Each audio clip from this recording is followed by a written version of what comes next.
Hey everybody, before I get started, I just want to mention a couple of ways that you can engage with me on a more personal level. I have a few avenues set up and I keep focusing on one, and I figured why don't I make a short little video talking about all of them real quick before we get into these episodes. So first thing, Patreon. There's a link in the episode description, in every episode description to the Patreon, as well as a video on the feed called Major Announcement that has all the details of what each tier offers and how much they cost. I implore you to check that out. I offer a lot of cool shit for my patrons. Second thing, the Discord channel. There's also a Discord link in the episode description and in every episode description. I have multiple channels set up there for each show that I'm covering, and it's a great way to just engage with me. I have a channel set up for MMA talk as well. I'm a big MMA fan, so if you're an MMA fan, you can check that out as well. There's a link to the Discord in the episode description.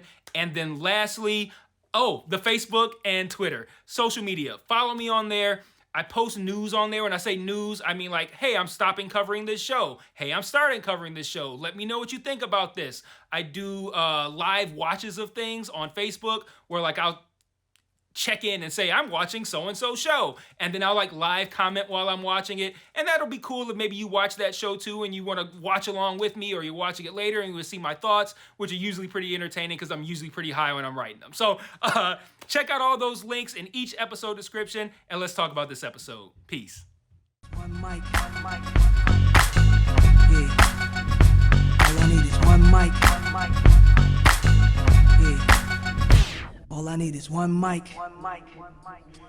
Hey everybody, welcome back to One Mic, and today I'm here to talk about Season 1, Episode 6 of Apple TV's Silo, entitled The Relic. For the vast majority of this episode, I thought the episode title was actually referencing that Pez dispenser that we've been seeing all season, especially since midway through the episode, the Pez dispenser leads to a discovery about George that really changes how Juliet views everything. I was going to say George, but it talks about how Juliet changes everything. And I'm going to talk about that discovery later in the video. But then we reach the end of the episode, and that Pez dispenser looks about 1% as significant as it did 20 minutes prior, as not only do we end the episode with Juliet reading from a travel guide, which is presented to her as like the most dangerous relic you can have, which makes sense, but we also see that Juliet is being watched from a control room while she reads it, and the people watching it say that they should wake him up to inform him.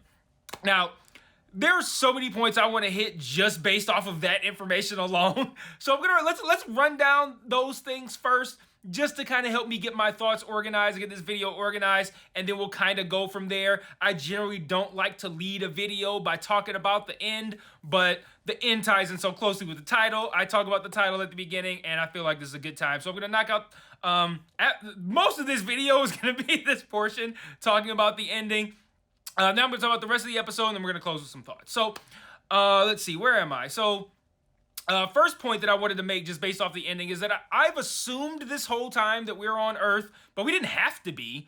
And the travel guide being from Georgia all but confirms that we are on Earth. Granted, we could still be somewhere else. It's a travel guide. It can travel. But I think we're probably on Earth, and that more than likely George's mom, who passed down the travel guide to George and she got it from her mother or whatever, they're probably from Georgia, or they took a vacation there, whatever. The reveal that Juliet is being watched. Now listen. This shit's like a triple reveal, y'all. Like, I know y'all, most of y'all probably like, oh shit, she's being watched in her own crib or whatever. Like, no, that's crazy. No, that shit's like a triple reveal. Listen to me. So, on the surface, the first reveal is just that she's being watched. The obvious one that we all saw, like, holy shit, they're watching her. The second is that this scene makes the note that Holston left for her that said, double the flowers in front of the mirror, make a whole lot more fucking sense. And then the third thing is that Holston must have also discovered that he was being watched and that it was via the mirrors prior to deciding that he was going to go out and clean. And I feel like if he learned that and that became a factor, what else did he learn that drove him to go out and clean? And that going out to clean is, the more that I feel like Holston learned before he went out to clean, the more certain it is that nothing happened to him when he went out there. And the mystery is more of like, why did it look like something happened to him? So I know you guys might be, if you don't really remember, you might be honing in on my second point about the doubling the flowers in the mirror. So I want to hit the flowers thing real quick, because I think this is just another example of the brilliant storytelling on this show, how well it's written, and really just how close you have to pay attention. I often find myself, like, my notes help me with this show because I'll write things in my notes that might seem kind of just irrelevant, and then I'll be reading my notes later. I'm going to give you guys the perfect example of this. I'll keep watching the episode and I'll read my notes later and I'll be like, oh shit, that thing that I wrote down that seemed like it didn't matter, it fucking mattered a lot. So, let me talk about the this flowers thing real quick. So, the phrase, the term, double the flowers in front of the mirror, it's a housekeeping tip. Essentially what it means is double the appearance of how many flowers you have by placing them in front of a mirror. Okay, so now hear the phrase again, double the flowers in front of the mirror. Like, doesn't it sound like it sounds like a bullet point on a list of ways to make your house look better. Like, 1, clean up and shit. 2, like, flush the toilet after you take a dump. 3, double the flowers in front of the mirror. So, like, you see what I'm saying now? So, like, it's a housekeeping tip, but Holston left this seemingly irrelevant housekeeping tip for Jules, but this scene informed us that this phrase is quite literal. He wants her to literally double the amount of flowers in front of the mirror because that's where the fucking cameras are at that's watching. So, like, that's one of those things where she didn't get it in time, because if she did, she'd have doubled the flowers and they would have seen her reading the travel guide. But, yeah, so, like, I thought that was really cool that they brought something back from, I think, shit, man, that had to have been, like, episode 1 or 2. I mean, I might have been 1, you know, to, like, a callback like that. And it's a barely a callback, because it's not like she looked at the note and was like, oh shit, like, you had to piece that together. But, like, again, this show is smart. It treats its viewers like they're smart, and it forces you to pay attention. Like, you can't just, like, sit there idly by and be like, oh, this is boring or unavailable. And I'm going to talk about the pacing in a little bit too, because there's a couple of things that I've noticed that are starting to stand out a little bit more, and things that I kind of just want to talk about and kind of get ahead of. So, yeah, there's a lot of stuff that I think this show does really well that you're going to miss if you're not paying close attention to it. Like, don't bullshit on your phone while you're watching this.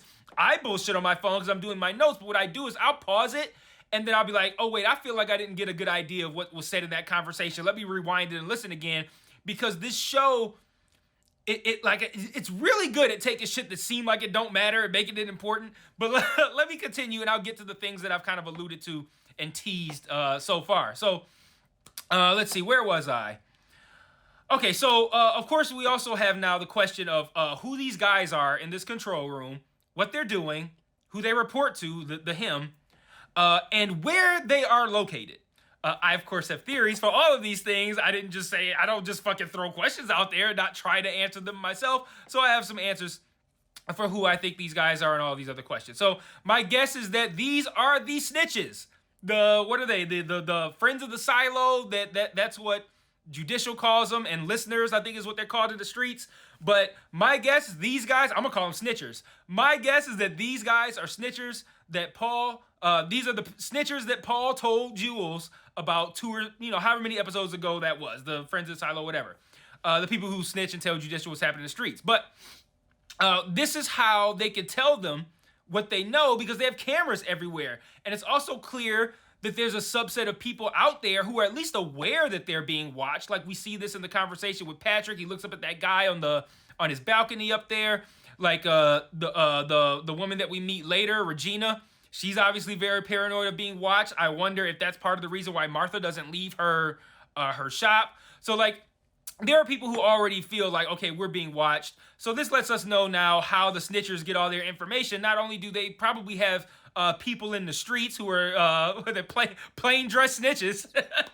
I got plain dress snitches out there in the streets, noticing everything. Then they got cameras in people's homes. Like, I mean, I don't know if maybe they don't have them in every home. Maybe it's because it's Juliet specifically, and that's where Holston used to live. So maybe they were specifically watching the sheriff.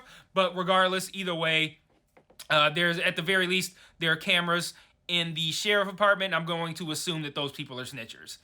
And if those 2 guys are snitchers, the he that they're referring to got to be Sims, right? But it seems like that's kind of obvious. Like, Sims seems so obvious that can't be it. But I also feel like this is feeling like this feels like more of a a cliffhanger than I think it actually is. Like, I think they're like getting cliffhanger emotions out of us, and then they're gonna just be like the next episode is gonna open, and those two guys in that thing are gonna be like, "Hey Sims, come down and see this," and we're gonna be like, "Oh, we hypothesized all week about this. Oh, is it somebody we don't know?" And it's like, yeah, it was obviously fucking Sims, but it could be Bernard. I think Bernard is probably just a regular fucking good guy.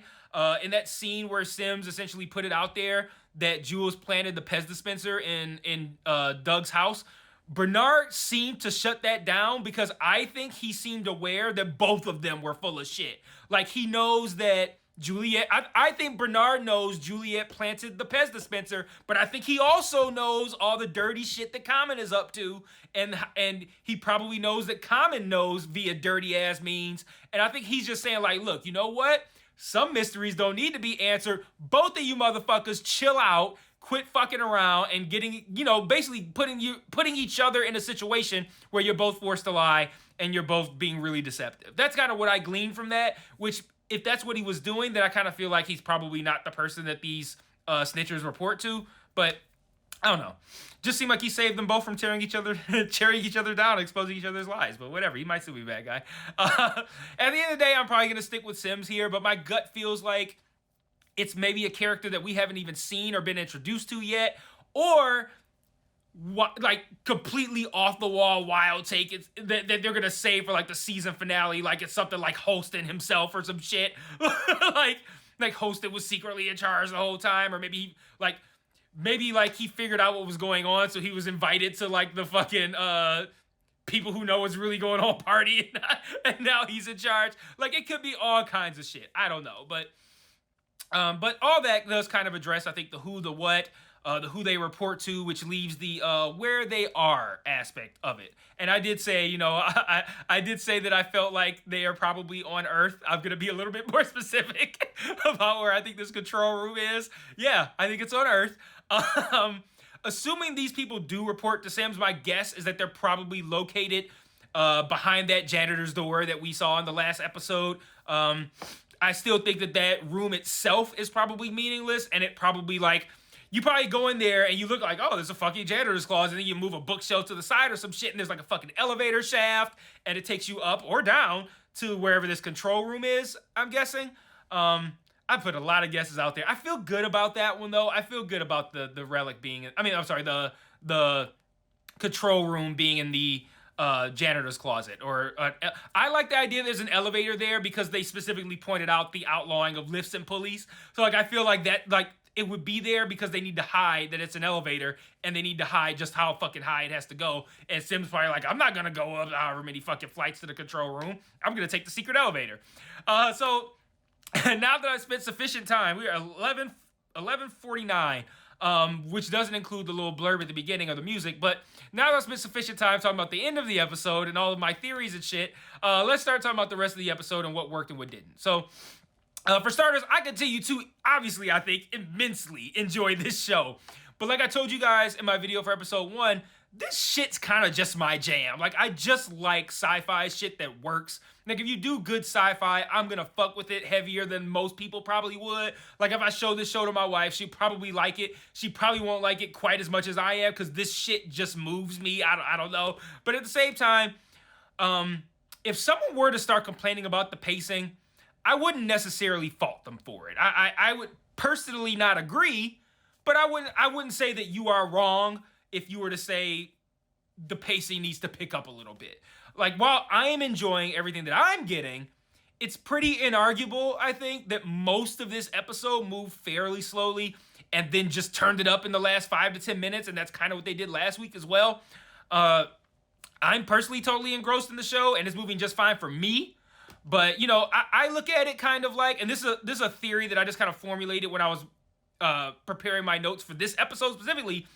I feel like this show might kind of be like Raised by Wolves in that, and you guys don't have to know or seen Raised by Wolves to get the point that I'm about to make, in that I think the world building is part of the experience. So what I mean by that is Raised by Wolves was like a hard sci-fi show that came on HBO Max.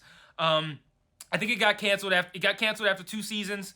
I personally hope it gets a third somewhere else because I think it's a really good fucking show. But it's a show that's very strange, and it's a show that can have a lot of stuff seemingly not happen for long periods of time.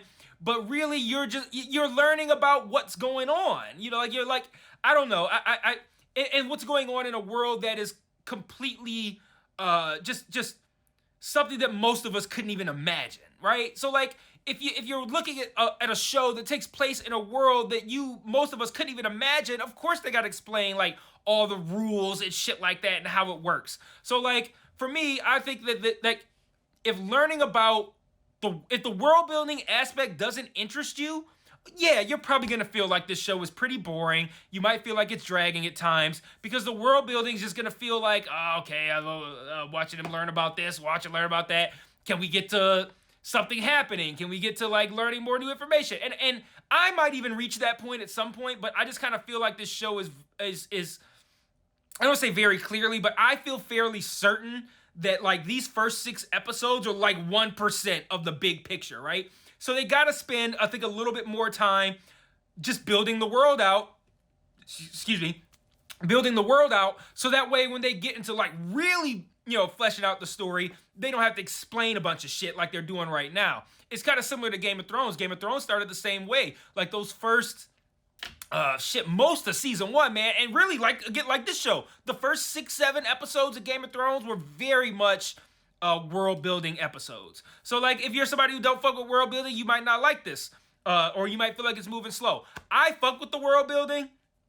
So like, if you're like me and world building like gets your dick hard, like you're not having any issues yet at all. Like I'm sitting here like, oh yeah, tell me more about the tell me more about the syndrome. What's that? How do you get it? He can't even untie his shoes. like, oh, that shit's super fucking interesting to me, man. Like, I'm loving the fucking world building. Man. Like, I nutted when he questioned if it was hereditary. I'm like, yo, this world crazy, dog. He passed down the syndrome to his children. That's terrible. But yeah, admittedly, I'd like for some mysteries to start getting answers before we add new ones. Like, for example, I'm now totally obsessed with this Lucas guy in the cafeteria. Like, you know what I think? I think he might be a snitcher too. Like, he's always in the cafeteria when Jules is walking through there. How would he know that she's gonna be there? How would he know that she's coming? And now he's flirting with her? Like, I don't know. I think he's up to no good and he's going to become far more important than the show is trying to pass him off as right now. Although, admittedly, they did make him feel pretty fucking important this week with him flirting with her. Like, that elevated him from, like, rando guy in the cafeteria to guy who's trying to get laid. And now I'm like, okay, wait, why is he trying to get laid by the main character? Like, okay. So now, I can't be alone in thinking he's important after this episode. I also continue to be curious about why Sims and Judge Meadows want Billings to be sheriff so bad. Like, they're very clearly corrupt, and he's very clearly not. So either they need someone with a really unreliable hand, or they plan to bribe him with a syndrome cure, because I can't figure any other reason why they would be so adamant about wanting this guy to be sheriff. I take back that he's very clearly not corrupt. He really wants Jules to trust him, and I'm still not sure that he wasn't involved in that Ralph Melby fiasco from last week. Like, did he know, like, did Sims say, like, hey, go tell her it was this Ralph Melby motherfucker while we go get Patrick? Like, I don't know. And they could just be making him look sympathetic, so we let our guard down and and we're not suspicious and we don't suspect him of anything. It's working, man, but... just like Lucas, Billings could be trying to manipulate Juliet as well. So, it could be the case, but I doubt that. I could be wrong. I could and likely am wrong about both of those, but I don't know. I'm curious. I also like the scene with Patrick this week. I like the Patrick character in general, actually. Like, I like how direct and honest he is. He's very, very straightforward, this guy. Juliet and Billings visit him to get info on relics. He makes a really strong case about why he shouldn't help them, talking about... people with badges doing things for personal reasons, and he mentions, somebody might break into my house with a crowbar when I'm not here. Like, okay, so he knows that Juliet broke into Doug's apartment or house or whatever. But ultimately, He gives him the one name that won't get him in trouble, which ends up being the snitcher, Regina Jackson, who gave Juliet the travel guide at the end. I also like the fact that when he said, I'm going to give you the one name that's not going to get me in trouble, I didn't know what that meant. But now that I know that she was a snitch, that makes sense. It's like, oh, I'm giving you the one name. It's somebody that they already know, which means that he also knows that she's a snitch. So interesting enough. But said snitch, like I said, her name's Regina James. I'm just kidding. It's Regina Jackson. Shout out to the 5 of you watching this who are going to get that. And the Georgia travel guide is the only bit of news that she delivered in this episode. I'm sorry, it's not the only bit of news she delivered in this episode. She also told us quite a bit about George. So let's dive into that real quick and then we'll wrap up. She says she used to date George, and I remember in that scene wondering if Juliet was finding this out for the first time in that moment, or if she knew about Regina when she was dating George and just didn't know like a name or a face, but it seemed very clear that this was news to Regina. Not at the time, but as the scene progressed and later in the episode. But I'll spare you guys the retelling of the 2 conversations that take place with Regina. But in short, like I said, we learned Regina's a snitcher. She gave up everyone who she knew who dealt with relics to help her mom get less time in the mines, which is why Sims has a record of the Pez dispenser belonging to George. She also paints George as like a master manipulator, someone who manipulated her into taking risk on his behalf in order to acquire relics. She says he gave her something from his mom to convince her to get the hard drive, and that's when we learn about the travel guy, and that's of course going to resonate with Juliet, because she's going to think like, what did this motherfucker try to get out of me when he gave me that watch? So George seems to know a lot more of what's going on than he let on to with Juliet in those flashbacks. He comes off idealistic and hopeful, but his, what if everything was a giant lie? Like, that felt too on the nose for somebody who delivered a book of Georgia from his mom that had his name written in it to his girlfriend. Like, I feel like he probably knows a little bit more than he was letting on to with Juliet. Obviously, he knows more because that's why he's dead. But I think even in the conversation that he's having with Juliet, where he's kind of presenting things as hypotheticals, I think these hypotheticals are things he knows to be true. But like I said, loving this show, man. 4 more episodes. Let's see what happens. I'm going to close out. I got a couple of quick thoughts. Some interesting stuff in here. Why is she always drinking out the faucet? Ain't that weird? Like, I'm not saying it's wrong or anything wrong that I don't do it. I don't know anybody else who does it. Maybe that's why I think it's weird. Is it weird? Like, do y'all do that? Is that a common thing? I've never seen anybody do that in real life, but I've seen Juliet do it like several times. Like, I don't know why she don't just get a cup. I don't know. I thought when George said that if relics aren't worth risking their lives for, then why is it risking their lives to have them? And I thought that was a pretty profound statement. I also couldn't believe that Jules made the tools necessary to fix the watch. Man, I wish I had somebody like that living in here, man. Like, you can make the tools necessary to fix something that, and think too, she don't know what the fuck that is. She took that apart like, all right, let me figure out how to fix this thing. Oh, I must need, and then she made a thing.